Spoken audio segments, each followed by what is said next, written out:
अस्सलामुअलैकुम dear students, welcome back to my channel. So आज की हमारी वीडियो है 9th क्लास की स्कीम और उसका चैप्टर्स का छोटा सा एक हम इंट्रो ले लेंगे, जिसमें हम देख लेंगे कि हर चैप्टर में हमने क्या क्या चीज़ को फोकस बनाना है अपना और क्या क्या चीज़ अटेम्प्ट करनी है। सो सबसे पहले तो हम अपनी स्कीम को देख लेते हैं कि पेपर्स हमारे कहाँ से आएंगे और कैसे आएंगे।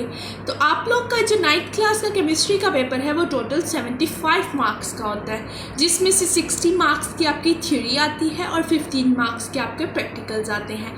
जो प्रैक्टिकल्स हैं वो पिछले 2 साल से तो हो नहीं रहे, लेकिन होप्स हो कि इस दफ़ा हो जाए। और जो थ्योरी है उसको हम पहले देख लेते हैं कि थ्योरी में क्या क्या चीज़ें हैं। थ्योरी में आप लोग के पास MCQs, short questions and long questions आएंगे। MCQs के लिए तो आप लोग को फुल पेपर चैप्टर्स जो हैं वो प्रिपेयर करने पड़ेंगे, ठीक है, एसेंशियल है, क्योंकि आप कोई भी MCQs छोड़ नहीं सकते हैं। लेकिन शॉर्ट क्वेश्चंस और लॉन्ग क्वेश्चंस में आप लोग अपने अपने चैप्टर्स डिसाइड कर लें आज ही से कि आपने कौन कौन सा चैप्टर प्रिपेयर करना है और उसको अपना फोकस बना लें और उसे अच्छे से प्रिपेयर करें, ठीक है। तो पहले हम देख लेते हैं MCQs कौन से चैप्टर में से कितने कितने आएंगे। तो आपके पास जो चैप्टर नंबर 1 है इसमें से आपके पास MCQs एक ही आएगा, ठीक है। चैप्टर नंबर 2 में से आपके पास उसमें से भी एक MCQs आएगा। चैप्टर नंबर 3 में से भी आपके पास 2 MCQs आएंगे। तो चैप्टर नंबर 3 में कितने MCQs हैं? 2। चैप्टर नंबर 4 में भी 2 MCQs है। चैप्टर नंबर 5 में 1 MCQs है। चैप्टर नंबर 6 में 2, चैप्टर नंबर 7 में भी 2 और चैप्टर नंबर 8 में 1। सो इस तरह आपके टोटल 12 MCQs अटेम्प्ट हो जाएंगे। उसके बाद आपकी शॉर्ट जो है वो 3 पार्ट्स में आते हैं और हर पार्ट में आपको 8 क्वेश्चंस 8 क्वेश्चंस दिए हुए होते हैं, जिनमें से आपने 5 अटेम्प्ट करने होते हैं। तो अब वो 8 क्वेश्चंस आप लोग को कहाँ से आएंगे वो भी देख लेते हैं। जो पहला पार्ट है ना क्वेश्चन की, शॉर्ट क्वेश्चंस का, क्वेश्चन नंबर 2, वो आप लोग को आएगा। चैप्टर नंबर 1 में से आपके 3 शॉर्ट क्वेश्चंस आएंगे।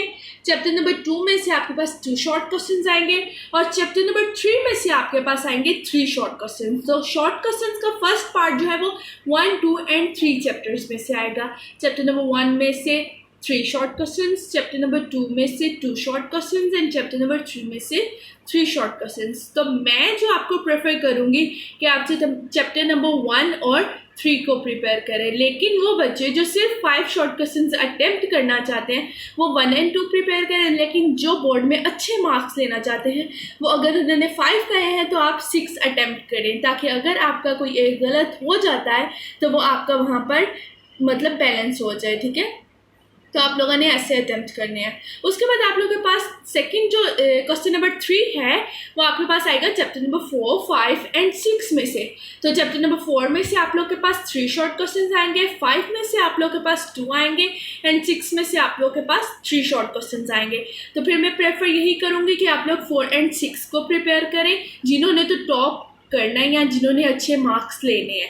लेकिन जिन्होंने सिर्फ एवरेज मार्क्स लेने हैं वो 3 एंड 2 को 4 एंड 5 को प्रिपेयर कर लें, जिनमें से सिर्फ 5 शॉर्ट क्वेश्चंस आएंगे। उसके बाद चैप्टर नंबर 7 और 8 में से शॉर्ट क्वेश्चन जो है वो आपको इस तरह से आएंगे कि चैप्टर नंबर 7 में से भी 4 शॉर्ट क्वेश्चंस और चैप्टर नंबर 8 में से भी 4 शॉर्ट क्वेश्चंस। तो आपको इसके लिए दोनों चैप्टर ही प्रिपेयर करने पड़ेंगे।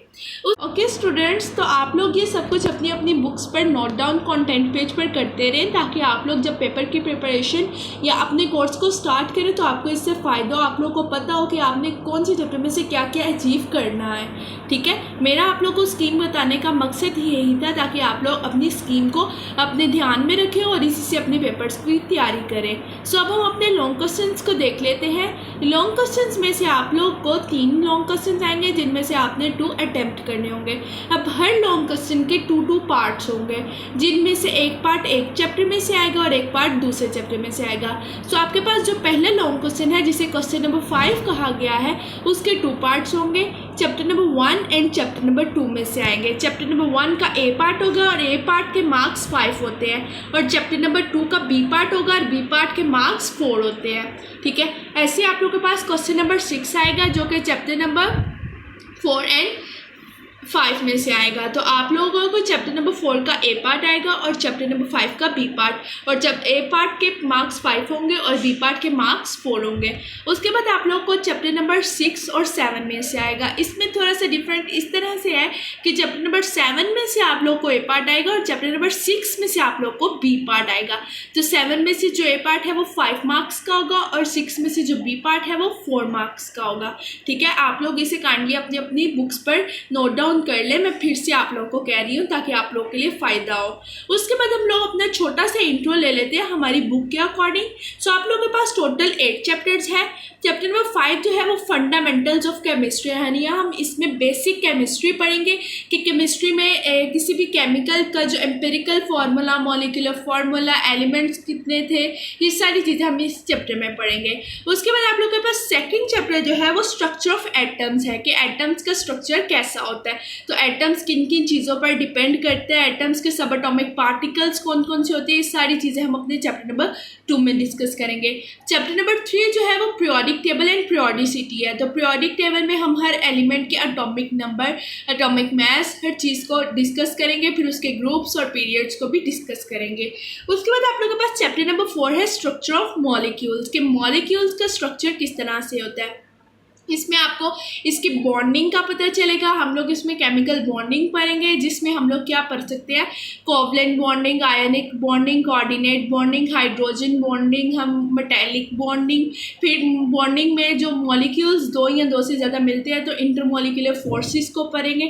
ठीक है, फिर आप लोग के पास चैप्टर नंबर 5 आ जाता है फिजिकल स्टेट्स ऑफ मैटर के, हर मैटर की जो स्टेट्स है वो कितनी तरह की होती है। तो ये तो छोटे बच्चों को भी पता है कि हमारे पास 3 तरह की स्टेट्स होती है, सॉलिड, लिक्विड एंड गैस। तो इनकी भी फर्दर हम प्रॉपर्टीज़ को पढ़ेंगे कि सॉलिड किस तरह से बिहेव करते हैं, लिक्विड और गैस किस तरह से बिहेव करता है। उसके बाद चैप्टर नंबर 6 है हमारे पास सॉल्यूशंस।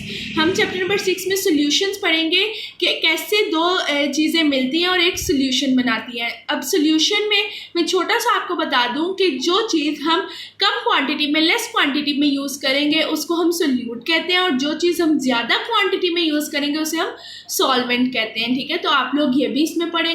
ठीक है, उसके बाद मैं आप लोग को एक चीज़ और बताती चलूँ कि हर चीज़ जो एक्वस सोल्यूशन में होती है वही सोल्यूशन नहीं होती। गैशियस फेस में भी जो 2 चीज़ें मिलती हैं वो भी सोल्यूशन होती है, और सॉलिड फेस में भी जो 2 चीज़ें मिलती हैं वो भी सोल्यूशन होती है। तो ये चीज़ अपने माइंड से निकाल दे कि हमेशा लिक्विड ही सोल्यूशन होगा। उसके बाद चैप्टर नंबर 7 है हमारे पास इलेक्ट्रोकेमिस्ट्री। जो बच्चे तो शुरू से ही कुछ ना कुछ सेल्स वगैरह और ऐसी चीज़ें घर में बनाते हैं, जैसे छोटे बच्चे पंखे वगैरह इस तरह की चीज़ें बनाते हैं इलेक्ट्रॉनिक्स घर में, तो उनके लिए तो बहुत फ़ायदा है ना कि उन्हें इस चैप्टर में पता चलेगा कि एक सेल किस तरह बनता है, उसके ऊपर चार्जेस कैसे अप्लाई होते हैं। ठीक है, उसके बाद आप लोगों के पास चैप्टर नंबर 7 है हमारे पास केमिकल रिएक्टिविटी। अब जैसे मैंने आपको बताया कि हमें पीरियोडिक टेबल में एटॉमिक नंबर से पता चलता है किसी भी केमिकल का, तो उसमें हमें पता चलेगा कि एक केमिकल रिएक्ट कैसे करता है, उसकी कौन कौन सी प्रॉपर्टीज़ होती हैं, वो नॉन मेटल होता है, मेटल होता है, मेटल और नॉन मेटल के आगे क्या प्रॉपर्टीज़ होती हैं वो हम चैप्टर नंबर 8 में डिस्कस करेंगे। तो आज मैंने आपको एक छोटा सा इंट्रो दे दिया हमारी 9th क्लास की बुक के अकॉर्डिंग, और होप सो के नेक्स्ट लेक्चर में हम बिल्कुल प्रिपेयर रहें और अपने बुक को स्टार्ट करें। ठीक है, अभी तक के लिए अपना ख्याल रखिएगा। Take care of your self. अल्लाह हाफिज़।